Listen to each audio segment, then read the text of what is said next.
고린도후서 5장 1절에서 10절 말씀입니다. 오늘 제목은 각각 심판대 앞에 서리라 하는 제목으로 오늘 말씀을 전하고자 합니다. 지금 우리가 사는 시대는 6천년의 시대를 지나고 있습니다.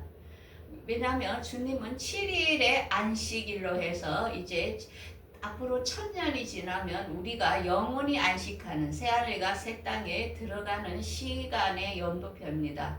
그러므로 이 요한계시록에 나오는 네 마리 말, 흰 말, 붉은 말, 검은 말, 청황색 말이 지금 우리가 사는 이 말세에 지금 이 말이 달리고 있는 시기에 우리가 살고 있다는 것입니다. 그래서 곳곳에서 이제는 미혹과 전쟁과 기근과 그 다음에 전염병과 또 전쟁으로 해서 사람이 죽는 현실이 지금 가속화가 붙어서 지금 계속 진행되고 있는 삶에 우리가 살고 있습니다. 자, 그러면 이러한 시대에 우리가 살고 있는 우리는 어떻게 준비를 해야 될까? 그게 너무나 중요하다는 것입니다. 우리 한 인간은 인생의 주기가 있습니다.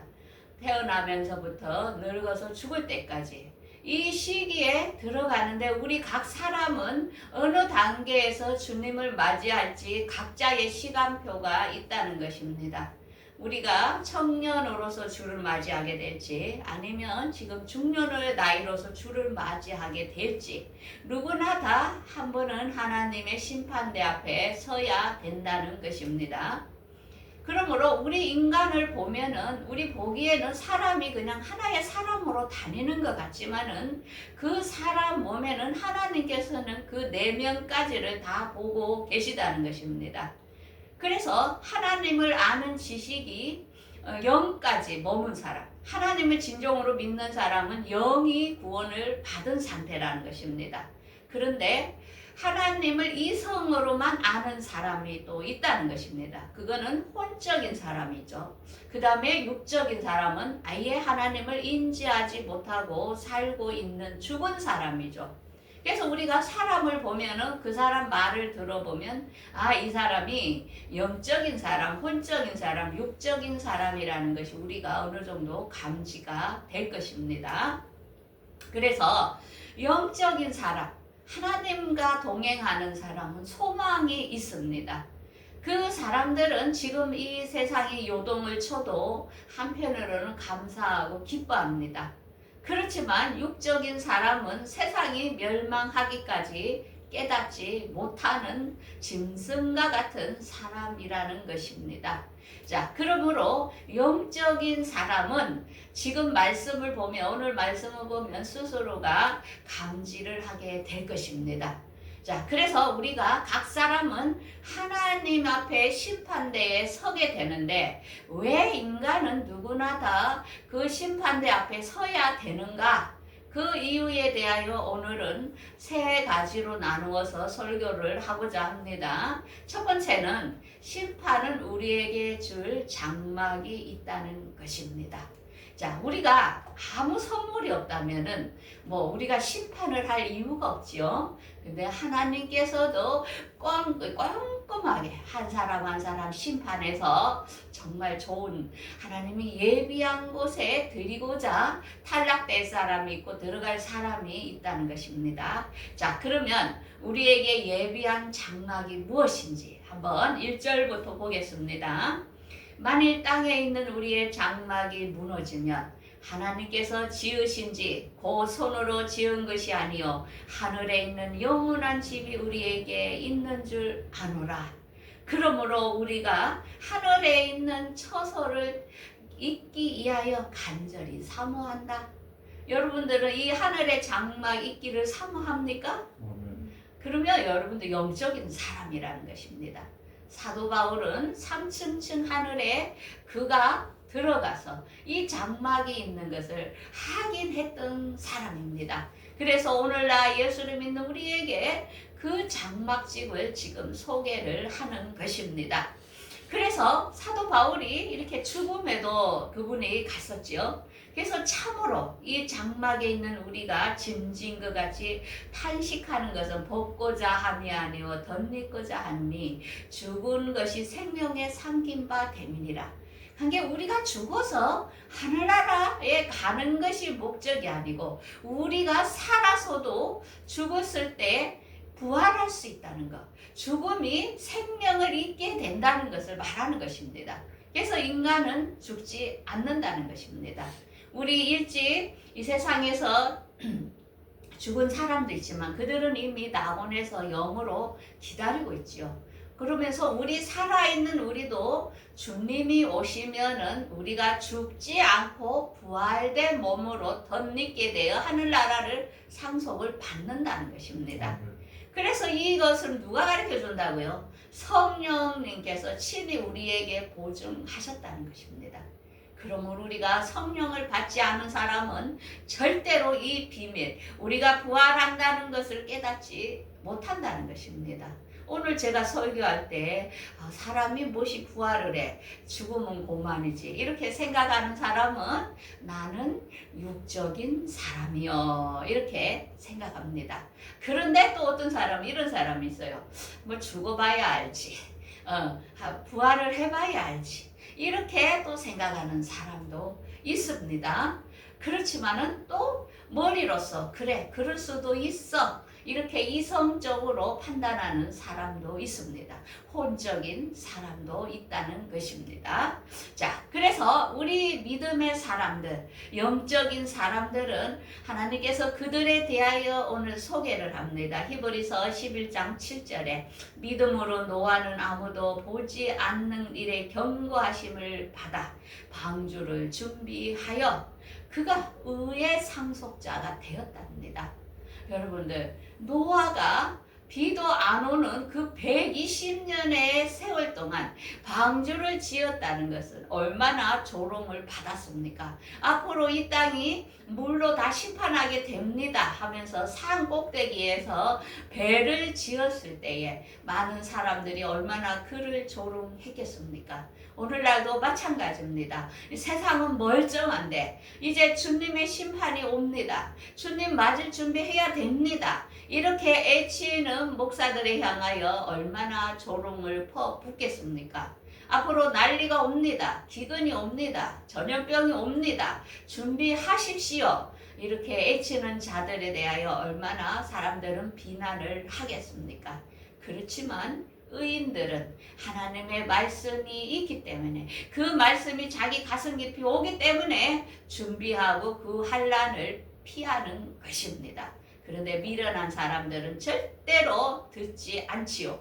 당해야 그때서 준비한다지만 늦는다는 것을 우리가 알 수 있습니다. 또한 아브라함, 믿음의 조상 아브라함에 대해서도 하나님은 엄청 그를 칭찬합니다. 믿음 아들 아브라함이 늦게서 얻은 이삭을 하나님께서는 그 아들을 바쳐라 하니까 아브라함은 어떤 믿음이 있었다고요? 하나님께서 이삭을 다시 살리실 것을 믿고 그는 하나님께 이삭을 번제물로 드렸던 것입니다. 여러분들, 자녀가 일찍 죽고 또 부모가 죽고 했을 때 너무 슬프지만 너무 슬퍼하지 말라는 것입니다. 왜? 다시 하나님께서 그를 살리실 시간이 있다는 것입니다. 그래서 우리는 사나 죽으나 항상 소망이 있다는 것이지요. 그래서 우리의 선진들, 우리가 로마가 다스리는 그 1세대의 시대 때는 어땠습니까? 로마의 핍박으로 믿는 사람들이 많이 어려움을 당했죠. 그런데 그때의 여자들은 이렇게 나옵니다. 죽은 자들의 부활로 받아들이기로 하고, 이 여자들은 혼적인 사람을 말하는 것입니다. 영적인 사람이 아니고 혼적인 사람을 여자로 표현을 합니다. 이 세상에 사는 여자가 아닙니다. 성경은 비유로 해놨기 때문에 이걸 잘 깨달아야 됩니다. 그러면서 여자들은 그 부활, 우리가 어차피 주님이 오시면 부활될 것을 믿었다는 것입니다. 그 다음에 더 좋은 부활을 얻고자 한다. 이거는 뭡니까? 더 좋은 부활은 영적인 사람, 남자를 말하는 것입니다. 그거는 신부를 말하는 것입니다. 그들은 믿음에서 주님을 죽지 않고 부활하여 첫 번째 공중 강림에 맞이하려고 하는 사람들은, 더 좋은 부활을 사모하는 사람들, 슬기로운 다섯 처녀라는 것입니다. 그래서 그들은 어땠다고요? 그 어려운 시들에도 조롱과 채찍질과 옥에 갇히는 것과, 그 다음에는 돌로 키는 것과 톱으로 키는 것과 그런 환난과 학대도 그들은 받았지만은 그들은 그 모든 것을 견디었다는 것입니다. 그래서 이들을 뭐란다고요? 세상 사람들은 세상이 감당하지 못할 자들이라. 그래서 이들이 동굴과 토굴에서, 우리가 로마가 기독교인들을 박해하는 그 시절들에 어떻게, 지금 우리가 보면은 역사적으로 보면은 그 해골들이 카타콤에 이렇게 정해져 있으면서 그들이 200년의 시간 동안 그 땅 밑에서 그 자손들이 살았다는 것입니다. 그래서 이 믿음이라는 것은 정말로 그게 얼마나 고귀한지, 자기의 자자손손 자녀에게 이 믿음을 물려주기 위하여 그렇게 지하 동굴에 살면서 믿음을 줬던 것입니다. 우리가 오늘날 북한도 어떻습니까? 하나님께 하나님 한번 기도하는 그 모습만 봐도 다 잡아가지요. 그런데 그 아버지가 자녀들을 밖에 데리고 나와서 밤하늘을 보면 하늘에 하나님이 계셔, 그가 너를 지켜주셔, 이렇게 표현을 할 수밖에 없는 것입니다. 오늘날 우리가 자녀지만은 함부로 전도를 못합니다. 학교도 앞에 가서 아이들한테도 전도도 못합니다. 왜? 이제는 법으로 모든 것이 규제되면서 타인의 인격을 존중해야 된다면서 복음도 전할 수 없는 그러한 현실입니다. 왜? 이제 마지막 결과의 시간이기 때문에 이제는 시간이 없다는 것입니다. 그래서 우리는 왜 하나님께서 우리 각자에게 심판이 있는 것은, 좋은 장막지에 하늘나라 새하늘과 새 땅에 들어가느냐, 예수님의 부활에 그 사람이 부활될 수 있느냐, 부활되지 못하여 지옥으로 갈 수 있느냐에 그런 심판대가 있기 때문에 하나님께서는 이 시간이 필요하다는 것, 우리 선악간에 하나님께서는 심판을 한다는 것입니다. 두 번째로는 믿음은 행위에 대한 심판이 있다는 것입니다. 이것은 7절에 이렇게 말하죠. 믿음으로 행하고 보는 것으로 행하지 아니하노니 우리가 담대하여 원하는 바 차라리 몸을 떠나 주와 함께 있는 것이라. 그래서 우리 몸은 떠나든지 안 떠나든지 주님을 기쁘시게 하려는 것이다. 사도 바울이 죽어서 삼층층에 갔을 때 주님 앞에 가니까 너무 좋았어요. 그래서 그 주님 것을 떠나기 싫었지만은 이 모든 사람들에게 가서 이 하늘나라를 알리고 싶어서 주님을 떠나서 그렇게 복음을 전했던 것입니다. 그거는 주님으로부터 내가 몸에 떠난 것은 뭐냐? 하나님을 기쁘시게 하여 하늘나라를 알리기 위하여 그가 정말 주님 앞에 가고 싶었지만은 그렇게 전도인의 삶을 살았던 것을 우리가 알 수 있습니다.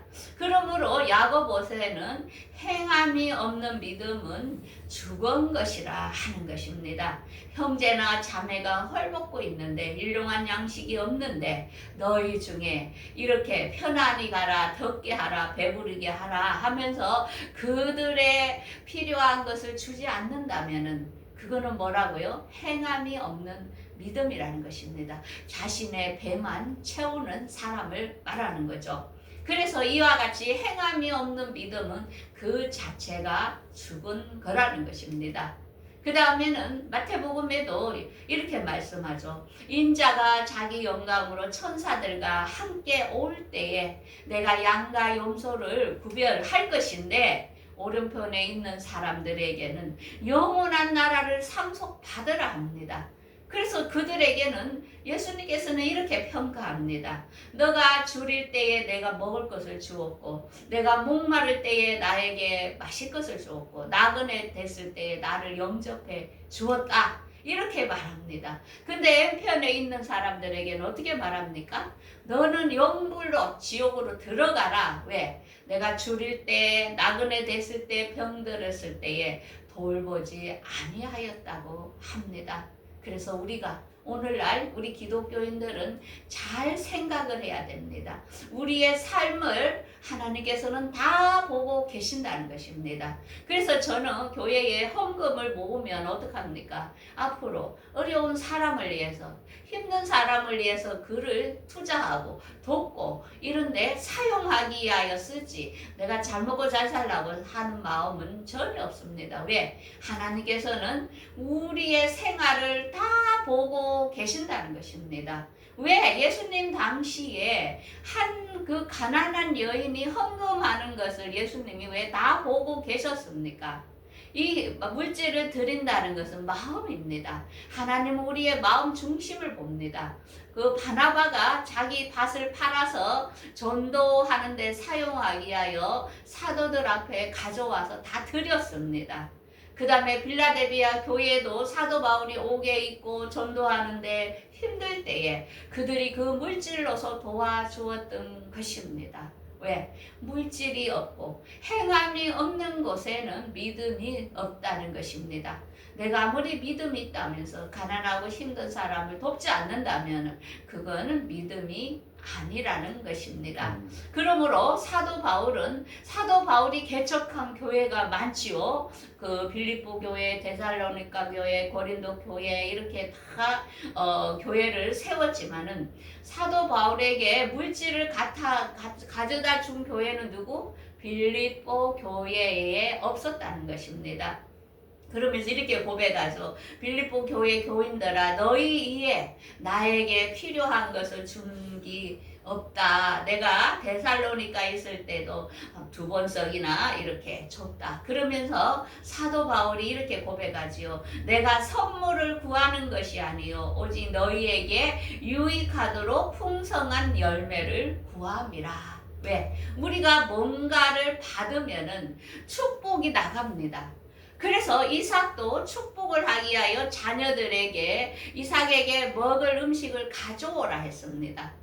그렇게 해서 그 음식을 보면서 이삭이 그 자녀를 축복하죠. 사도 바울 마찬가지입니다. 자기가 어떤 헌금을 가져오라고 안 했습니다. 그렇지만 사도 바울의 어려움을 전도하는 데 어려움을 알면서 스스로 빌립보 교인들이 헌금을 걷어서 에바브로디도에게 보냈던 사실을 사도 바울은 기억합니다.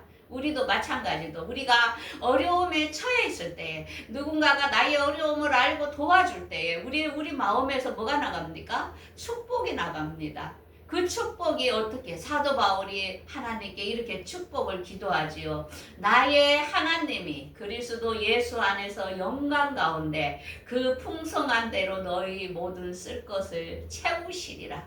절대로 심지 않으면 거둘 게 없다는 것입니다.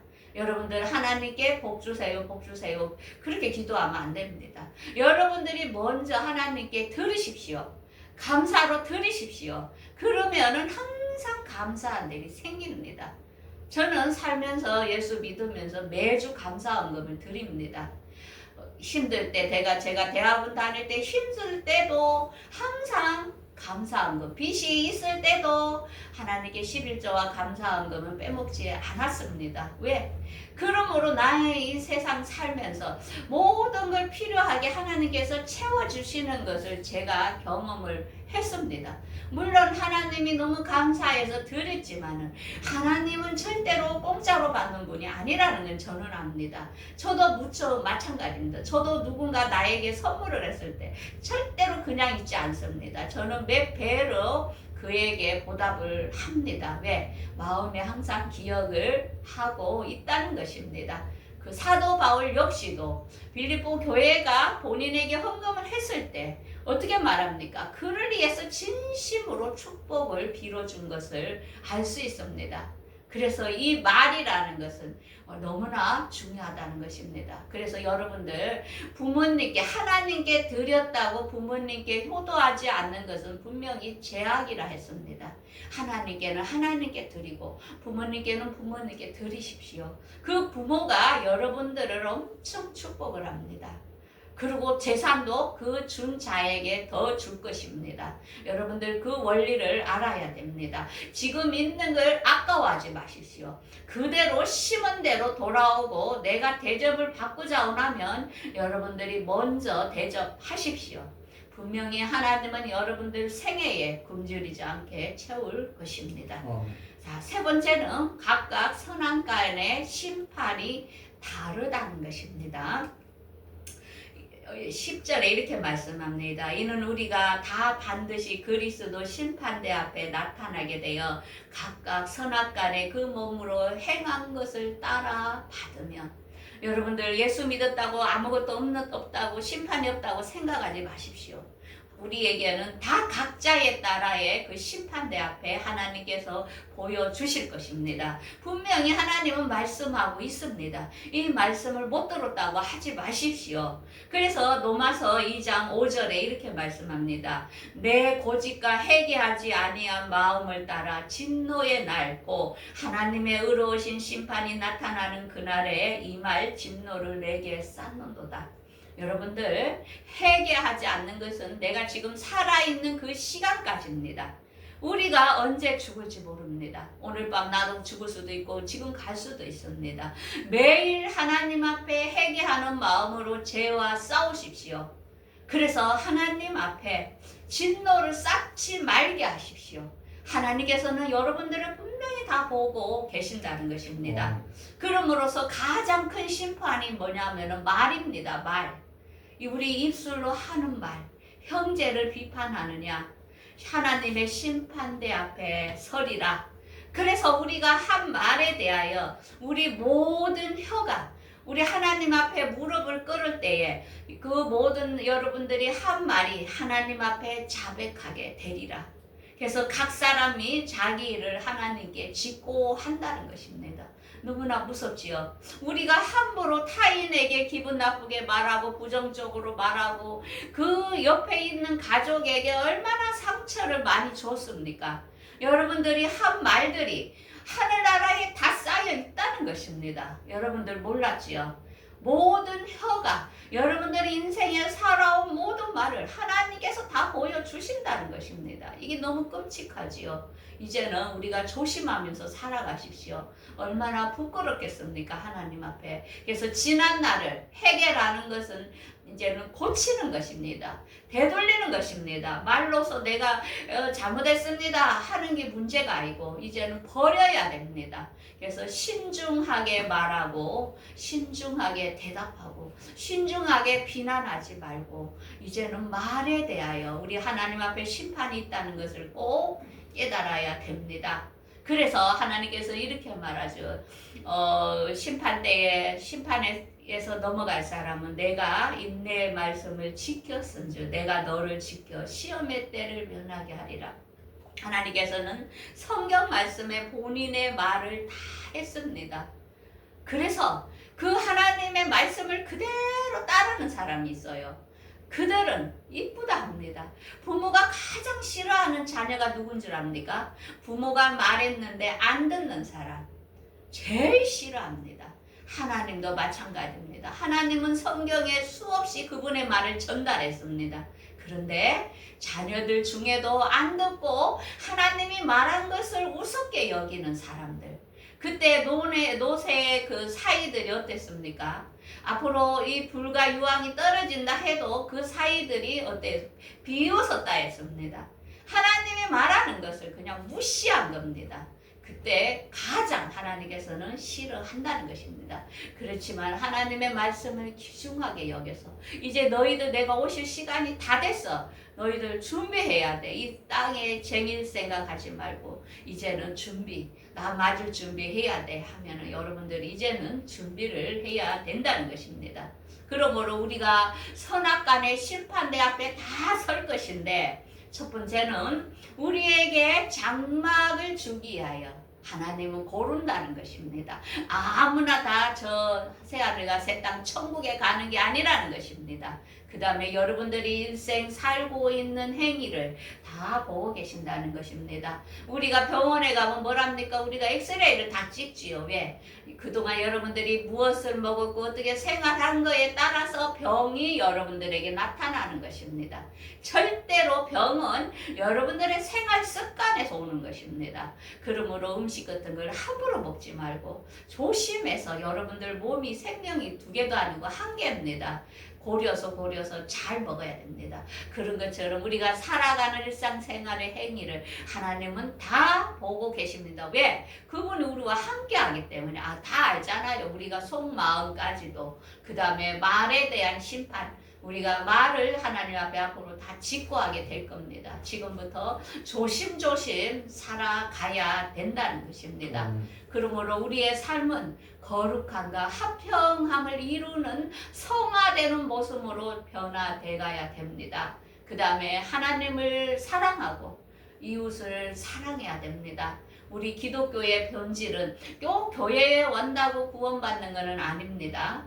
제일 중요한 것은 하나님의 말씀이 뭡니까? 거룩함입니다. 정직, 공의, 회사에서 어디서나 정직하고 공의롭게 사십시오. 그 다음에 하나님 사랑, 이웃 사랑을 하십시오. 우리 주위에 있는 모든 사람들을 섬기고 사랑하고 내가 대우받기보다는 내가 섬기는 자세로 살아가십시오. 그가 예수님의 제자가 되는 것입니다. 그래서 우리가 지금부터 하나님께서 에녹은 하나님과 동행했다 하지요. 그게 뭡니까? 하나님의 말씀에 순종하며 살았던 것을 알 수 있습니다. 그래서 하나님께서 의롭게 여긴 자들은 말씀에 순종하는 사람을 동행한다 하지요. 그래서 자기가 말을 듣지 않는 사람은 절대로 같이 갈 수 없는 것입니다. 그러므로 우리는 하나님께서 항상 우리와 함께 계시다는 것을, 우리가 힘들 때나 어려울 때나 하나님은 다 보고 계신다는 것입니다. 제가 한날 기도를 할 때 우리 딸이 시험이 임용 칠 때 너무너무 늦게 됐잖아요. 그래서 하나님, 신앙생활이 걱정이 됩니다. 우리 딸이 신앙이 떨어져 있어서 걱정이 됩니다 하니까 하나님 이렇게 말씀하세요. 내가 시험을 오랫동안 떨어지게 한 이유가 뭔지 아느냐? 너 밑에서 신앙교육을 시키기 위한 거라는 것입니다. 그래서 그동안 말씀이 그 안에 심어졌기 때문에 그가 어렵고 할 때 절대로 말씀을 떠나지 않을 것이다. 이렇게 하시는데 제가 감사가 되더라고요. 그 시험이 안 붙는다고 그렇게 그 시간들을 원망하고 정말 애가 탔는데 하나님의 그런 계획이 있었구나. 그동안에 자녀들에게 말씀으로 양육했던 거 이제 앞으로 세상이 흔들릴 때 그 말씀이 그 안에서 살아날 겁니다. 엄마에게 들었던, 목사님에게 들었던 말씀들이 여러분들을 살릴 것입니다. 이제는 각자 하나님과의 신앙에 동행하는 삶을 살아가기를 꼭 바라겠습니다. 네, 기도하겠습니다. 전능하신 아버지 감사합니다.